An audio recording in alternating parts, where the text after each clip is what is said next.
Hey everybody, it's Master Gallengeist here, bringing you my review for the movie John Wick, the first one from 2014.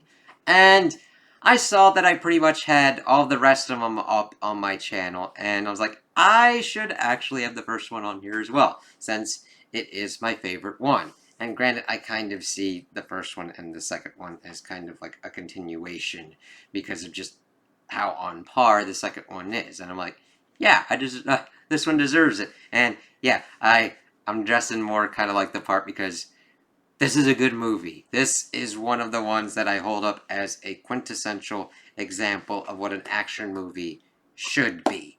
Of its balance of character, story, world building, lore, and action. Showing character through action. It hits all of those things right. Uh, where I'm like, yeah, I'm going full on this, man. And it deserves it. Whereas you see me lose my mind with things that are like, oh my god, man, this is one of the ones where I'm like, yes. So, the movie starts out, and we actually see the end of the movie. We see this car crash in, and we see John Wick going out, and it looks like he's dying. It's like, what the hell is going on here? And then we get this set up as we start building towards what's been going on. We see him with this woman that we learn is Helen, him becoming married to her, and then things going wrong of her getting sick and then her passing away. And we get inklings that this world similar to ours, but has some different kind of stuff. We see this man Marcus pop up being like, "Hey John, my condolences. Sorry about this." It's like, and it's that kind of awkward thing. Like, okay, it almost has that feel with this kind of one. And Marcus is played by William Dafoe, who does a great job in this movie as well. Like, even like side characters, they at least treat the role serious enough, even with any kind of like weird stuff that they kind of have to do. It's just they know and they take this story seriously. Even with the kind of craziness that ensues with it, the characters treat it like this is fucking nuts. This is serious. We have to deal with this shit. And it's the crazy kind of thing is, you know how you kind of like have a job where you're like in retail or whatnot, and then you like meet your coworker that you used to work with. So it's like, ah, yeah, you got out, and it's like, how you doing, man? It's like, okay. And John is a man of few words, so the dialogue that they give with him for Keanu Reeves in this movie, they do it for his kind of maximum impact on what's going on, whether it be like a funny kind of thing of just one word or one kind of sentence of what's going on, or the seriousness of what he's about to talk about with certain kind of characters. So it's like, yeah, sorry about this and everything, and we see that he's just going around. He goes back to his home. He gets a delivery. It's like, can you sign? And he's still kind of in a daze from losing his wife. And she's like, the delivery woman's like, can I have my pen back? It's like, yeah, sure. And we see that it's a dog, and it's a beagle puppy named Daisy, linking the flowers to his wife Helen. And he reads this letter, and he's like, and it's from Helen, and she narrates that she knew that he would need someone to kind of get him through this, and that's what this dog's for, as we see John crying over it. It's like, it's powerful because he doesn't even really need to say anything. It's just, he loves her, and she loved him so much that she got this dog for him, and we see him kind of trying to deal with this dog and trying to understand what it's like. It's like, okay, he kind of makes, at first the dog's like on the bed, he's like, no, no, no, you sleep down here. And then the dog's like gets him up. We see him at first in the beginning getting up at 6 o'clock, and then the dog like gets him up like, oh, okay, you gotta go to the bathroom. Dog goes to the bathroom. He doesn't have dog food and pours it some cereal. It's like, oh, I'll get you some kibble later. And then they go out in his '69 Mustang. It's like, oh god, and it's just beautiful. Like, I'm watching it in 4K, and it's just like, yes. So he kind of goes around. We see him go to this gas station. This is the one kind of quibble. It's kind of like in New Jersey, I think. So them pumping their own gas doesn't kind of work because usually they have the gas station people do that.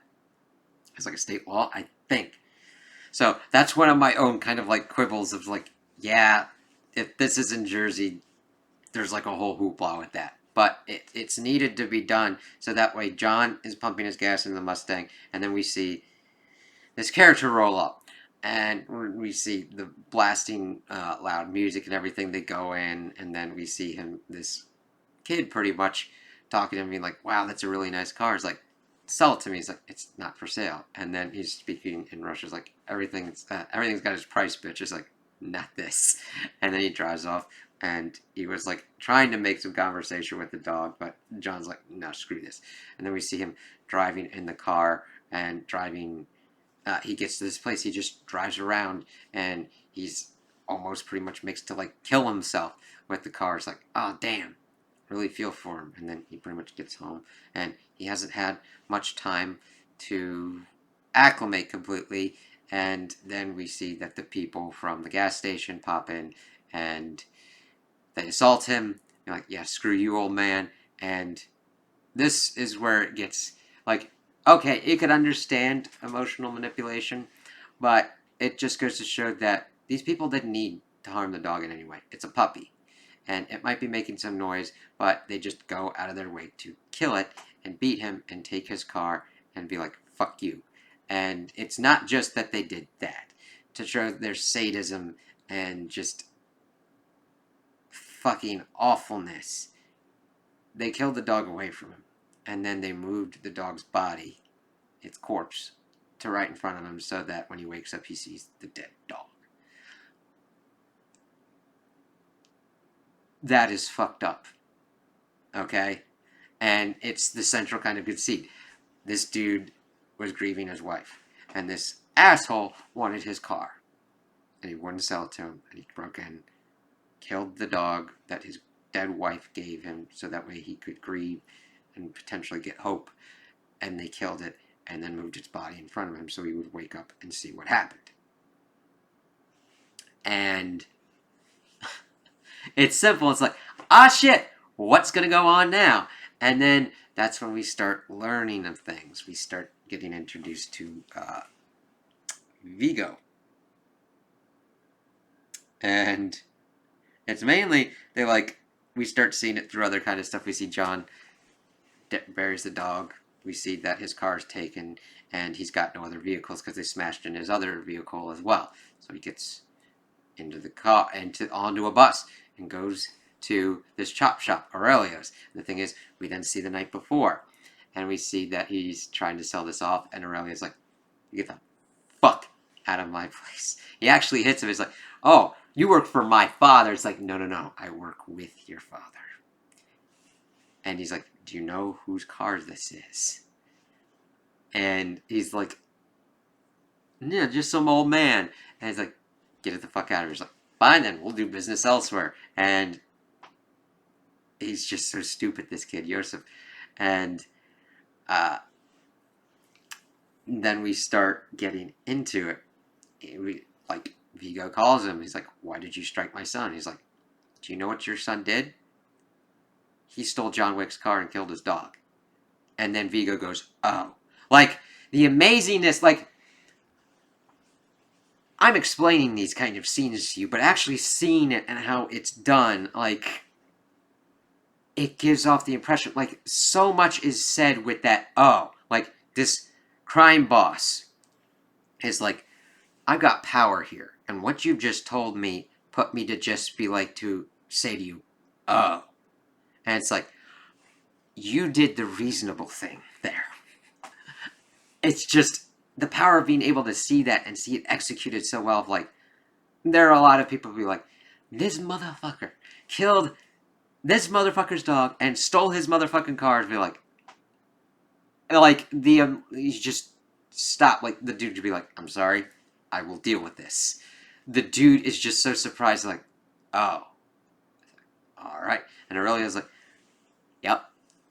Pretty much relaying this stuff. He's like, "All right then, I'll go see."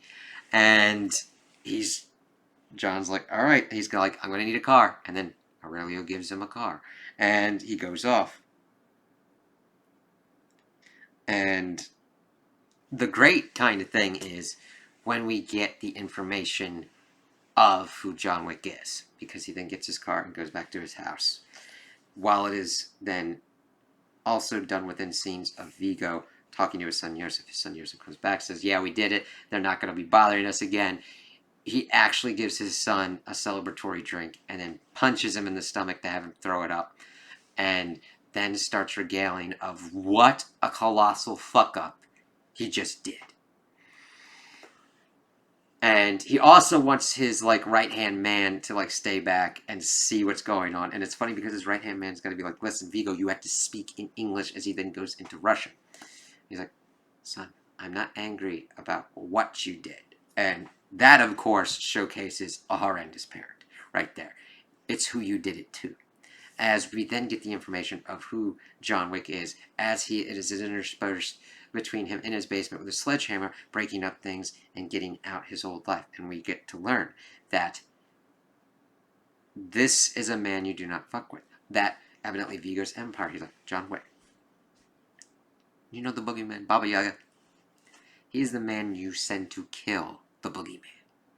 Like, you build up this legend and you get information and you're like, oh my god. He's like, listen, I've seen this man kill people with a fucking pencil. Like, he's just fucking focus, commitment, and sheer will. He's ruthless, he's relentless. He's feared as the Baba Yaga. Like, there are certain people that have, like, skills and everything like that, but when push comes to shove, sometimes they'll get on the back foot and things will go nutty. But he killed people with a pencil. He was given an impossible task by Vigo. He's like, okay, you can get out for the woman you love, but you've got to do all this shit that's impossible. And he did it. And it laid the foundation for Vigo's empire, and he's explaining it to his son. And he's like, his son's like, I'll fix this, and he's like, you can't do like, there's nothing you can do, because there's nothing you can do. Hugging his son and just like whispering that into his ear. It's like, it's amazing because you start to see the weight of what's come, what this man had, like what this supposed man, actually child, has done. Vigo did not set true boundaries, understand that his son needed to understand the consequences for his actions until he has gone so far as to do this. And the consequences for his action is that the deadliest man in this criminal underworld will come for him. And the thing is, we see what kind of man John Wick is.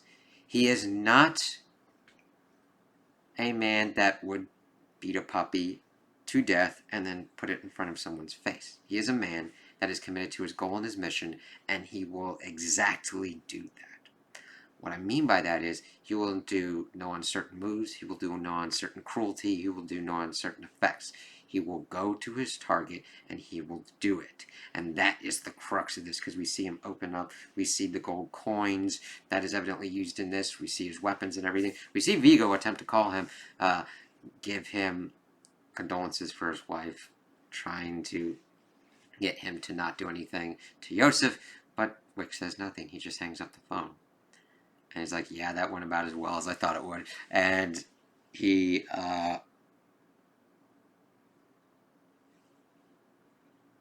then sent a hit squad to his home to take out John Wick. And this was one of the first of the action scenes, and you just see it. John has gotten himself ready. Well, not ready yet, exactly, but he's... Well, yes, this is different, because in the first... Yes, this is the ready John Wick, because he knows people are coming for him, because he's coming for Yosef.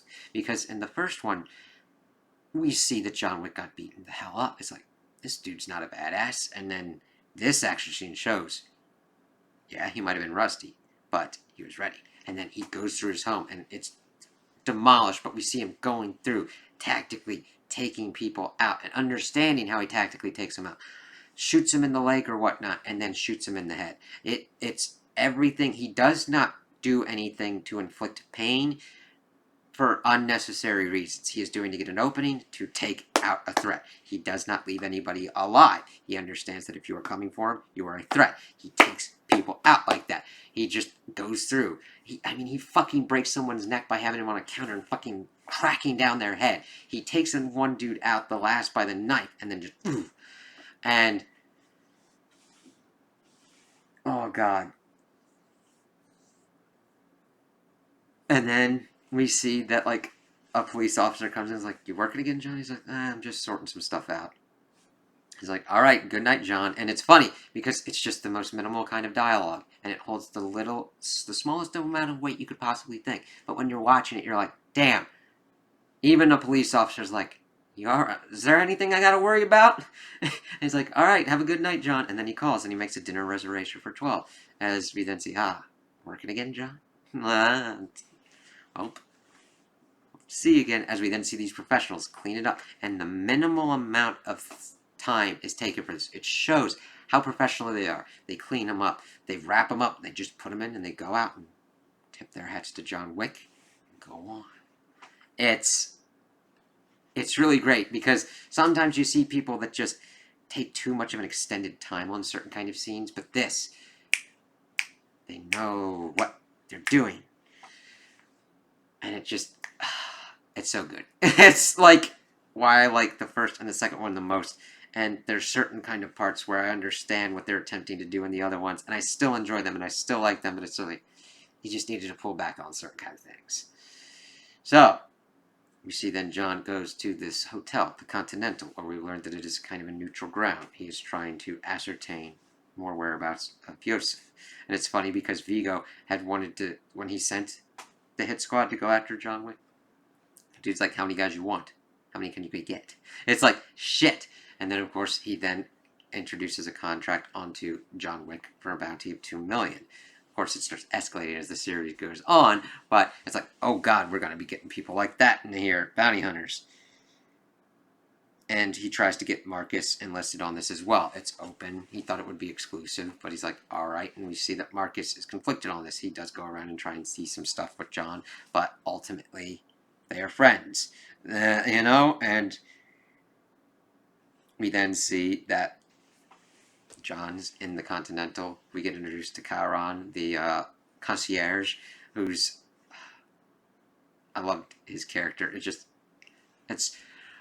I love seeing how people act around Wick. He's like, it's a pleasure having you here, Mr. Wick.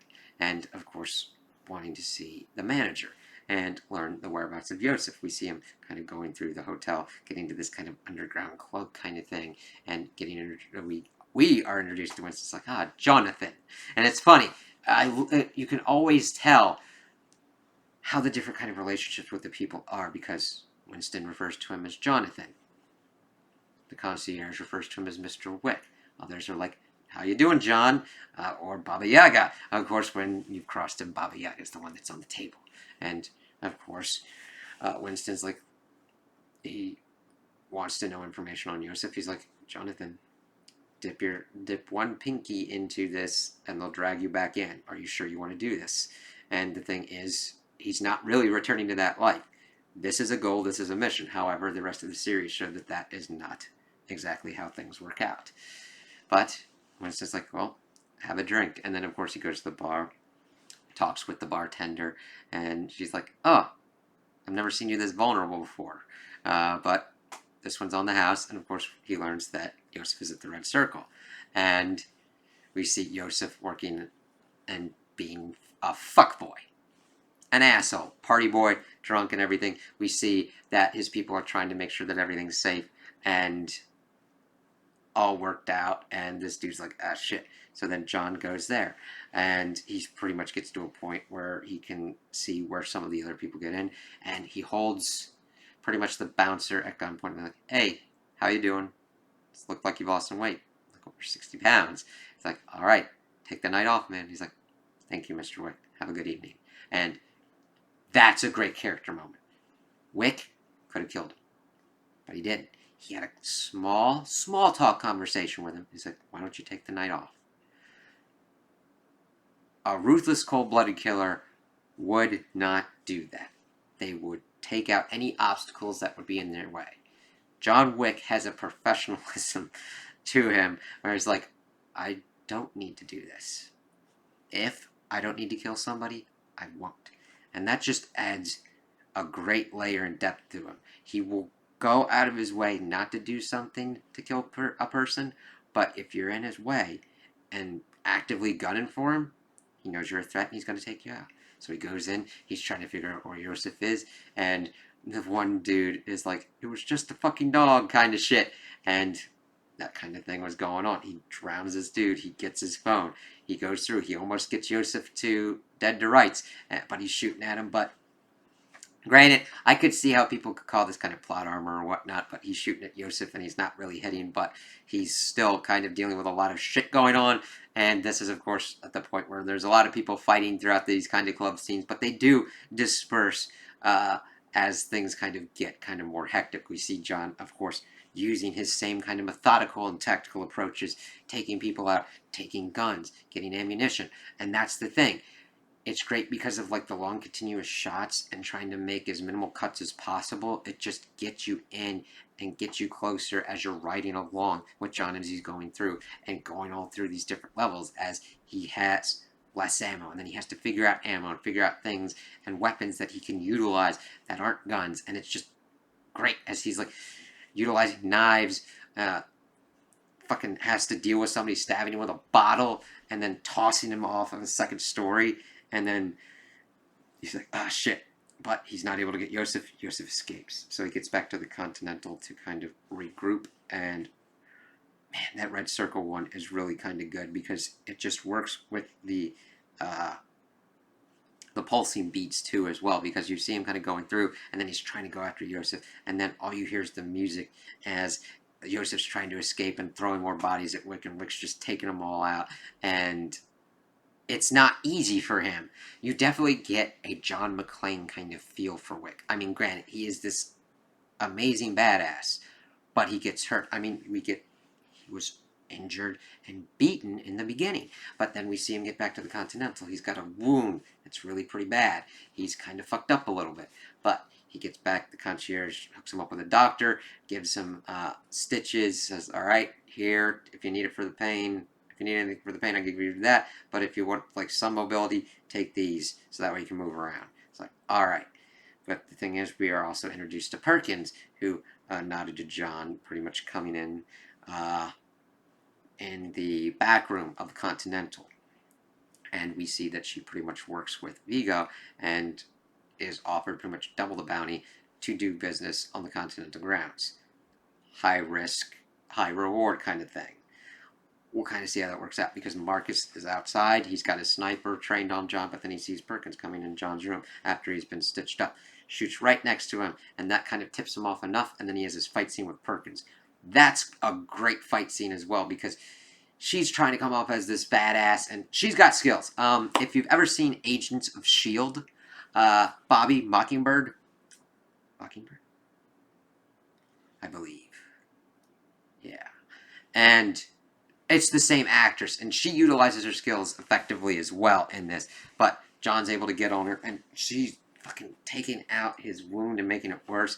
But he pretty much beats her down pretty well enough, and then pretty much has her to rights. But then we see this other guest of the Continental, Harry, being like, oh, hey, John, what's going on here? Nothing. Just got someone who's pretty much going against the rules. And he's like, hey, you want to make a gold coin? Catch and release. Catch and release. Hands her off to him then. And then we see that also that Perkins pretty much gave the information that Vigo's got a stash in this Russian church, so John is going to pretty much try and force Vigo out into the open so that way he can get more information on where Yosef is. So we see that Harry is pretty much talking to Perkins, trying to be like, listen, you broke the rules. You did business on Continental grounds. And then she's like, fuck that shit, and then kills him.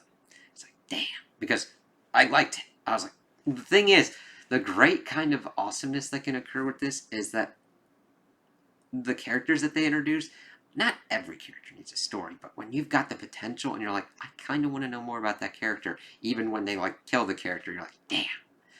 So John heals himself up, goes to this church, and pretty much burns the shit in there. He like goes after the dude. He's like, do you know who this is? It's like, yep. And he just quick answers, burns the stash and everything. Vigo pretty much gets there, kills the dude, because the dude's like, if I tell you, if I open this up, Vigo's gonna kill me. He's like, yeah, And boom, boom, boom. Ah, shit. And then Vigo does kill him, and John pretty much goes into an extended firefight, taking out this one dude and trying to go after Vigo, but he gets smashed by pretty much this car, and Vigo's like, oh, the great Baba Yaga. He's like trying to act all tough and everything, and oh god. He's captured and everything, and he's like, oh, we're the same and everything. It's like, no, you what your son did and what you're attempting to do to protect him, like, I understand a parent's love for their child. However, when your kid does shit like that and you try to let him get away with it with no consequences, none, what do you expect? They will go up against something that will have no remorse for them. That will be like, you fucked with me, and now you're done. And they will get essentially the karmic equivalent of getting thunder sharded on by all those consequences that they could have learned from before. And that's what has come to Yosef. And it's funny, because Vigo is trying to be like all over for a fucking dog in a car. It's like, that dog was from my dead wife. Help me grieve. Help me. And he took that from me, as we see the most emotion that we've seen from John so far, as he is screaming and being like, and about this, and being like, he will die. He's like, everybody's been asking me, and I haven't had an answer. And ask me if I've been back. And I'm like, you know what? Yeah, I am. As they then he's like trying to kill him, as he's getting then choked with a bag pretty much. But then we see that Marcus just has to shoot on, as then John fights and kills this other dude. And it's like, yep. He then gets out, is able to take out the rest of the car, and Vigo crashes, and he's like, alright then, I'll let you out if you tell me where Yosef is. Fuck, fine. And then tells him where the safe house is. And then we see how John is able to orchestrate this safe house. We see Yosef being like, stop playing that video game, to his last remaining friend, pretty much, as we see John start taking out people. Boop, boop, boop. Takes out that dude. Sniping, just amazing. Like, it's funny because we'd seen him up close and the brutality that he can like do with that, but then we see him from afar and he just taking things out, blowing up cars, and then we see him finally get to Yosef. And this is what we've been building to. Now granted, we also have the denouement, the concluding, the falling action to go through, but this is what we've been building to. And this showcases John's character, and also Yosef's character as well. Because he's still trying to get out, trying to save his own life. He doesn't really care that the rest of the people are dead, only that it affects his ability to be protected and insulated from whatever he can do. He's like, I can do anything because these people give me power. And once that is taken away from him, you just see how he's a scared little boy. And then John comes up, shoots him in the gut to pretty much stop him, and he's saying in Russian, it was just a fucking, and before he can even finish it, John shoots him in the head. He doesn't draw it out.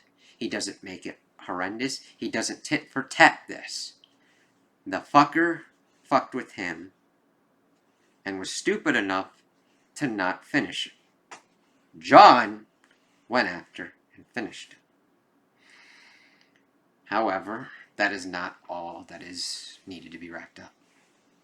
We see that John and Marcus pretty much have their own kind of thing, but they are watched by Perkins. Marcus being like, John, go back to your life. You got out. You're done. That's cool. And then we continue to see the kind of pull, because then we see that Perkins has alerted Vigo, and Vigo goes after Marcus, being like, you betrayed me. You were one of the old guard. The contract was open. You had every opportunity to kill John Wick. And if you had, my boy would be alive. And this is kind of an interesting kind of way to go with that, because just because a contract is open doesn't mean anybody has to go for it. I mean, if people think that $2 million is worth the life and risk of going after the Baba Yaga, that's their dumbass kind of fault, in my opinion. If I was any kind of person within this underworld and I was in any kind of way hierarchied or anywhere near like these kind of guys, I'd be like, I wouldn't go for it. I don't even care how good I am. Like, if I'd understood his story, I'd be like, nah. Uh, I would actively probably try and stop the other people as well, like with Marcus. And of course, I'd understand that these consequences would happen, as we see Vigo beating him and stabbing him and being like, now you're going to go out on my terms. And Marcus is like, no. And then he's able to wrestle a gun away, shooting some other people, but Perkins shoots him, and then Vigo shoots him and shoots his dead corpse. And then we see John drive there because the Continental had given him a new car as an apology for someone trying to do business on Continental grounds. And then we see that he sees Marcus is dead and he can't abide that from Vigo. So he's like, all right. And we then see that Miss Perkins has been called upon by the concierge of the Continental, that she has been requested, and then she goes to the place, and we see that she deals the consequences of her actions, as when she's like, Miss Perkins, your membership to the Continental by your own hand has been revoked, as the 4 people that had come out shoot her, and she dies. And then we see that Winston calls Jonathan, and be like, well, I understand how you're feeling. Just pretty much then kind of gives him the information that someone would be leaving New York by helicopter of a certain kind of way.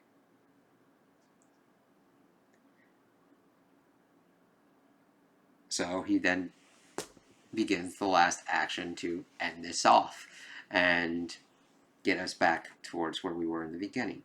So we see him using his new car to pretty much flash in and take out these guys, and utilize, like, shooting from the car like he does is just effectively well done, especially with the effects that they have. They use effects very well in here, and then it's not completely overdone. You can kind of tell that like visual effects were done to make sure that things worked out well enough, but it's not overdone to like crazy weird effects. Like when he was hit with the car to pretty much be captured by Vigo, and then what he's doing here, taking people out and spinning around and everything. It's just great to balance practical and visual effects in a way that makes for a better experience. And Vigo's kind of laughing. His right-hand man's trying to get a gun, and then Vigo gives him a gun and tells him good luck. And he tries to go out, but Wick takes him out.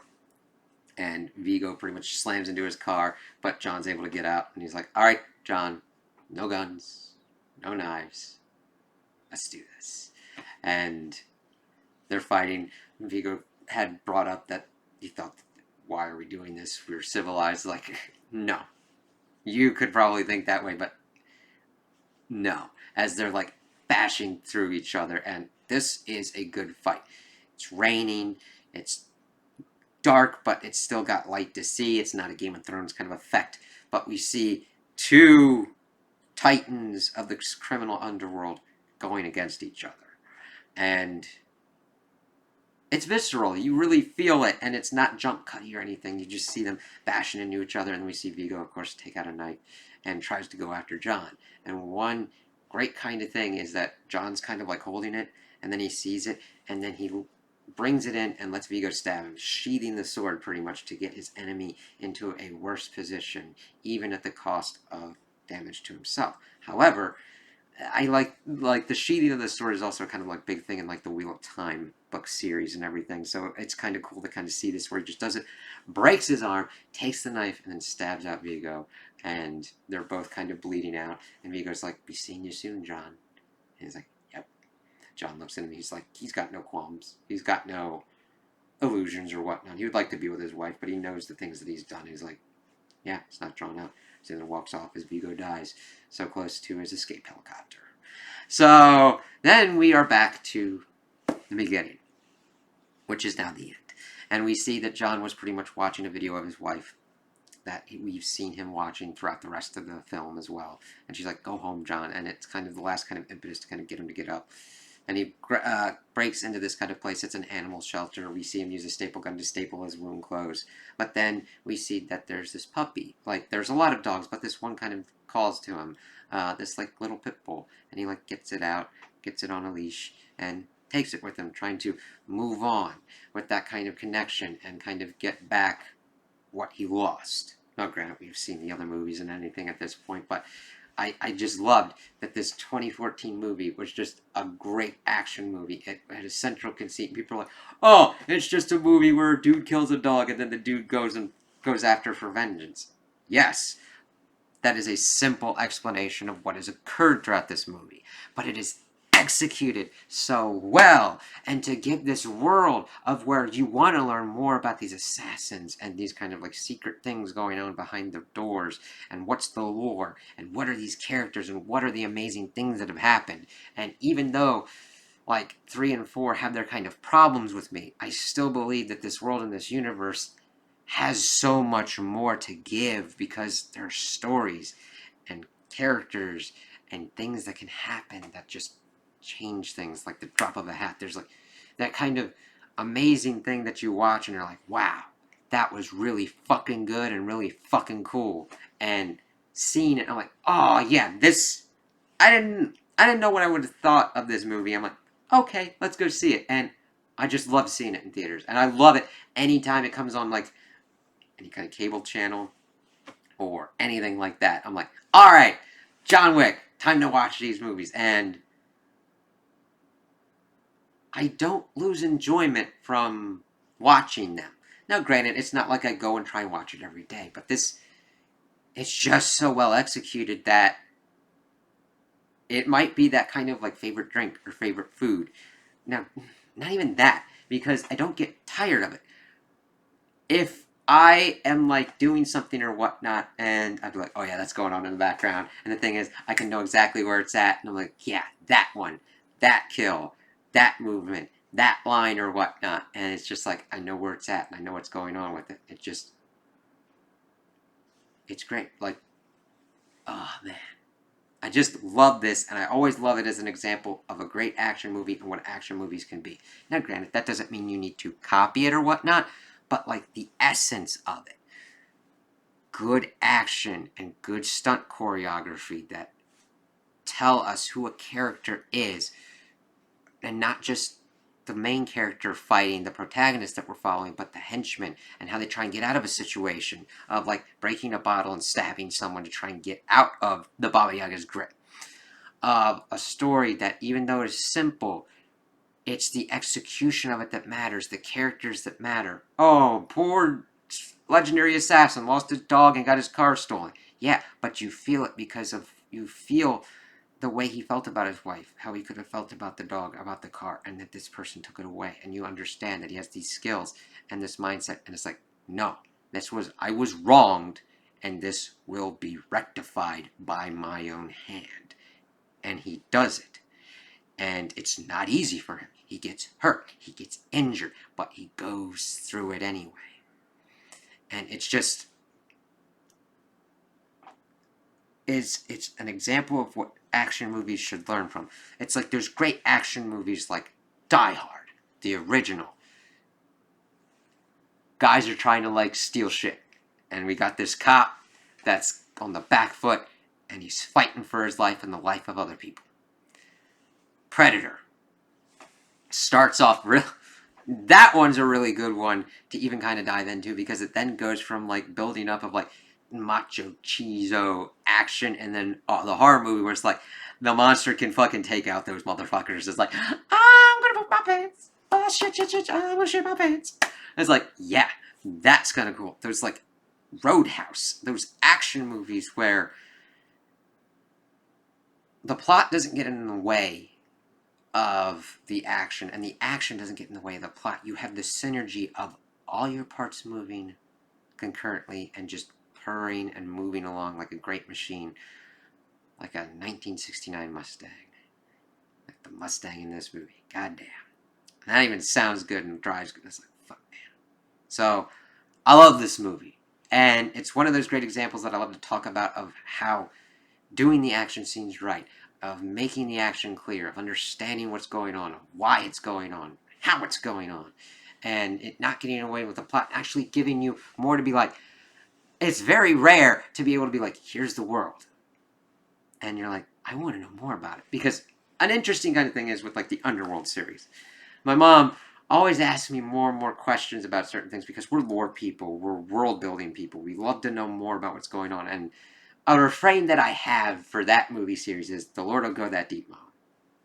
And it's a shame, because if they did the lore building and the world building well and did it better, which, granted, I still like the Underworld movies, though not to the effect like the John Wick series I would still hold up. They do some good action in the Underworld series, but this one, it's got so much lore and interesting worlds that they could dive into, and I do like that they attempt to do that. Those attempts, at least, are why I give at least, like, I don't like that the kind of things kind of got a little bit executed weirdly in, like, 3 and 4, but they're attempting to do good stuff with it, so I'm like, okay, you got the potential, you're at least attempting to do stuff with it, so we'll see stuff with, like, the Ballerina movie, the Continental TV show that'll be out on Peacock, the streaming service for, like, Comcast. But yeah, this is a movie I'll have to talk about, and a film series that is very dear to me, because of it being like, yes, action movies, when they are done well like this, oh yeah, it's a great time. I could talk about it forever and be like, oh yeah, you remember this kill, and how he did this, and what was going on with that, and how he reacted to this dude, and what he said.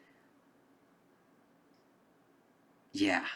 This is like one of those series and movies that just like really gets it, and like I'm able to be like, this is what I love, and this is why I love it, and I love to talk about it, and I love to be positive about it because it deserves it and it earns it. Yeah. So, those are my opinions on the movie. Tell me what you guys think in the comments below. If you liked it, if you didn't like it, if you agree with me, if you disagree with me. Also like and subscribe, and I hope you have a good day.